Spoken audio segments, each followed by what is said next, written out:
માનનીય CP sir અને માનનીય એડિશનલ સીપી સરના માર્ગદર્શન હેઠળ રાજકોટ શહેર એસઓજી દ્વારા સે નો ટુ ડ્રગ્સ અભિયાનના તહત 17/3ના રોજ એક હાઇબ્રિડ ગાંજાનો કેસ કરવામાં આવેલ હતો.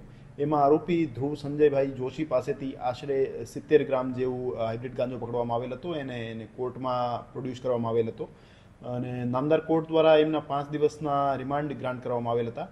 રિમાન્ડ દરમિયાન એમની વધુ પૂછપરછ કરવામાં આવી હતી અને પૂછપરછ દરમિયાન એમના જે ભાડાના મકાન હતો જગન્નાથ પ્લોટમાં, એ ભાડાના મકાનમાંથી આશરે 296 ગ્રામ જેવો હાઇબ્રિડ ગાંજો બીજો પકડવામાં આવેલ છે અને એ ગાંજાની કિંમત 10.36 લાખ જેવી છે. અને એ આરોપી એ જે હાઇબ્રિડ ગાંજો છે એ બોમ્બેથી મંગાવતો હતો અને બોમ્બેમાંથી ઇલેક્ટ્રોનિક જે સ્પીકર હોય છે એ સ્પીકરને ખોલીને એના અંદર ગાંજો મૂકી અને એને પાછો પેક કરી કુરિયર મારફતે મંગાવતો હતો.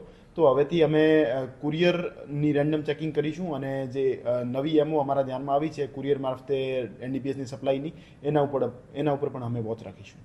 એ જે હાઇબ્રિડ ગાંજો છે એના સરકારી ભાવ પર કેજી 35 લાખ જેવા છે. તો એના છૂટક એની કરતી વધારે ભાવમાં છૂટક વેચતો હતો અને અમારી પાસે અમુક કન્ઝ્યુમર્સના નામ આવ્યા છે. એ કન્ઝ્યુમર્સને અમે યા તો ડી એડિક્શન સેન્ટરમાં મોકલીશું અન્યથા એમના વિરુદ્ધ કાયદેસર કાર્યવાહી કરીશું અને એના જે સપ્લાયર અને જે વેચનાર છે એના વિરુદ્ધ આપણે જે એનડીપીએસની તપાસ ચાલી રહી છે એમાં નામ ખોલીને એના વિરુદ્ધ ચાર્જશીટ કરીશું.